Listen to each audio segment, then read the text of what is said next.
ay i-discuss ko sa inyo kung paano malaman ang mnemonics, distribution of electron, LEDs, ionic charges, and ionic compound ng bawat element.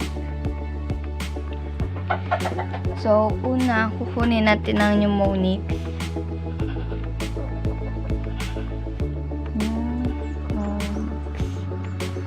Tapos, under na mnemonics, meron tayong orbitals,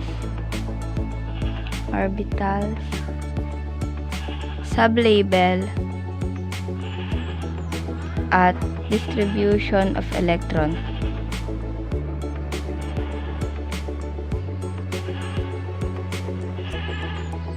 So, meron tayong 4 types of orbitals. First is sharp, principal, diffuse, at fundamental. So, ang sublabel ng sharp is 2, sa principal ay 6, sa diffuse ay 10, and sa fundamental is 14. So, yung distribution of electron is laging half ng sublabel. So, ang sharp ay 1, sa principal ay 3, 1, 2, 3. Sa diffuse ay 5, 1, 2, 3, 4, 5. Sa fundamental naman ay 7, 1, 2, 3, 4, 5, 6, 7. So, ang given element ay magnesium.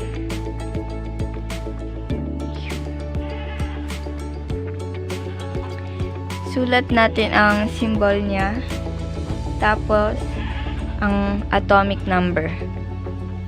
Magagawa muna tayo ng mnemonics pattern. Ito ay 1s. So, ito ay 1s or 1 sharp, 2s, 3s, 4s, 5s, 6s, hanggang 7s. Sunod ay principal. Magsisimula tayo sa 2 hanggang sa 7.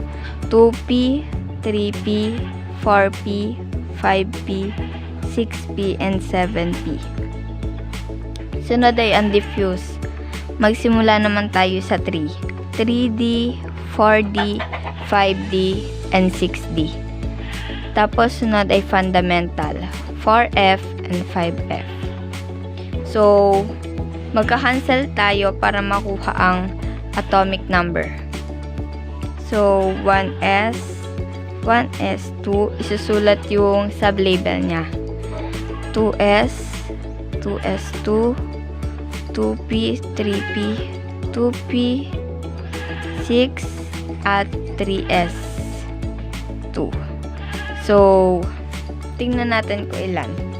2 plus 2, 4, plus 6, 10, plus 2, 12. Yan. Ito ang ating mnemonics.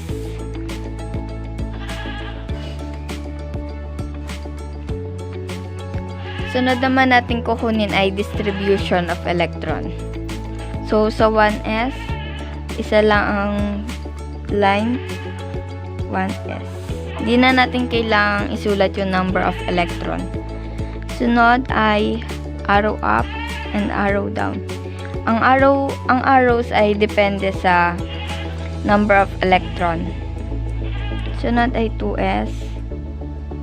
Ganun din, arrow up and arrow down.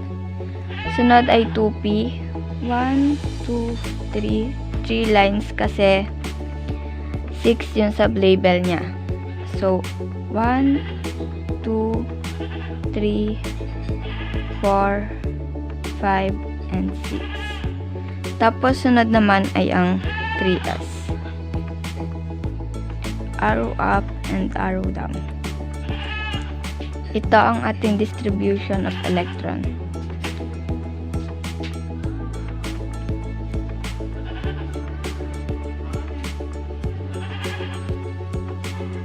Sunod naman natin kukunin ay ang LEDs.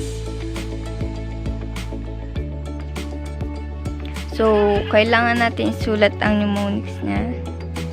1s2, 2s2, 2p6, at 3s2. So, bibilangin natin ang number of electron ng bawat electron shell. So, ito ang kunwari, ito ang electron shell. Ito namang S ang electron subshell.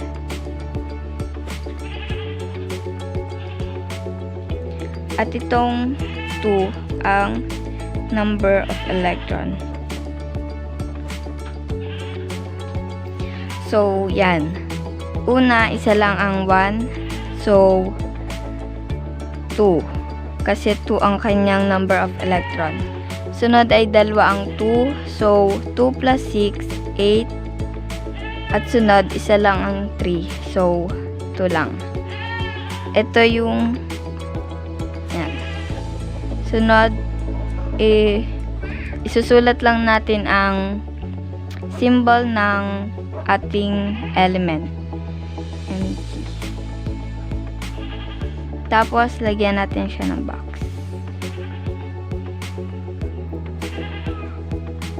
So, 2 yung huli nating number. So, dalawa lang na dot.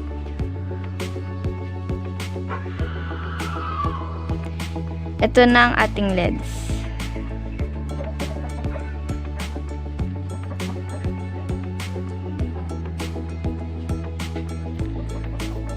Ngayon naman ay kukunin natin ng ionic charges. Ionic charges. So, dito kailangan pa rin natin ng LEDs at mnemonics. Una, isulat natin ang ating element. Sunod ay ang kanyang symbol at atomic number. Sunod, isulat natin ang kanyang mnemonics, which is 1s2, 2s2, 2p6, and 3s2. Sunod ay ang kanyang LEDs, 2, 8, 2. So, sa pagkuha ng magnesium neutral at magnesium ion, dito sa magnesium neutral ay hindi nagbabago. Dito sa magnesium ion, dito nagbabago ang number of electron. Una, isulat muna natin ang LEDs. 282, number of proton, number of electron, at charges.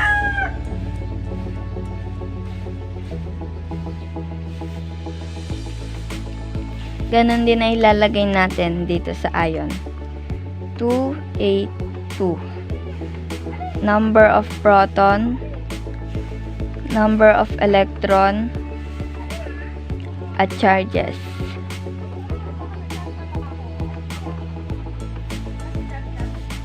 So, dito, 2 ang kanyang huli.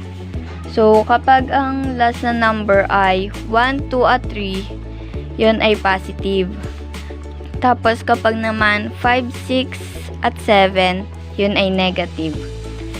So, dito, kopyahin lang natin yung atomic number sa neutral. Magkapareho sa number of proton at number of electron. Tapos, 0 ang charges. Dito naman sa Mg ion, mamimigay tayo ng dalawang electron. Mamimigay tayo dahil ito ay positive. So, isulat natin 2 electron is given away. So, dito, sa number of proton, kopyahin lang natin yung atomic number. Tapos, dito, since namigay siya, mababawasan siya ng dalawang electron. So, 10 na lang. Tapos, dito ay 2 positive kasi nagbigay siya. Ito na ang ating ionic charges. Sunod naman nating kunin ay ionic compound.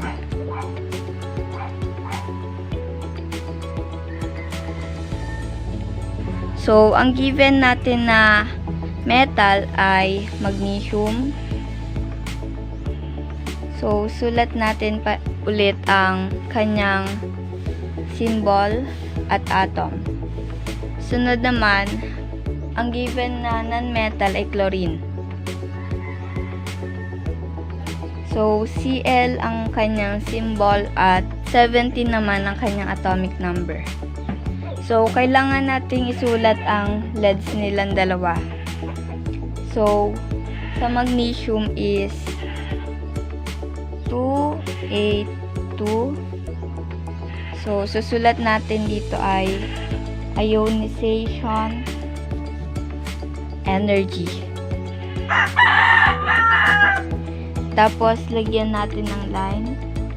Lagyan natin ng arrow. Tapos, sa baba naman niya ay loses electron. Kasi, namigay siya ng electron doon sa ating ionic charges kanina. Tapos, sunod, isusulat natin dito ang kanyang symbol at positive sign kasi siya ay namigay. Dito naman sa chlorine, since siya ay non-metal, isusulat natin ang kanya munang leads, 287. Sunod ay ang electron affinity. Isusulat natin ay electron affinity dahil siya ay non-metal. Lagyan uli natin ng arrow sa baba. Tapos, isusulat natin ay gain electron. Kasi, nag-accept siya ng electron dahil siya ay non-metal. So, katulad ng ginawa natin sa magnesium, isusulat lang din natin yung symbol ng element at lalagyan naman natin ng negative sign kasi nag-accept siya ng electron. So, lagyan natin ng ganito. Tapos, yung isulat natin ay MgCl. So, ito ang symbol ng pinagsamang magnesium at chlorine. So, ang tawag sa kanila ay magnesium chloride. Ito ang pagkuha ng ionic compound. Sana natuto kayo sa mga diniscuss ko. Yun lang. Bye-bye.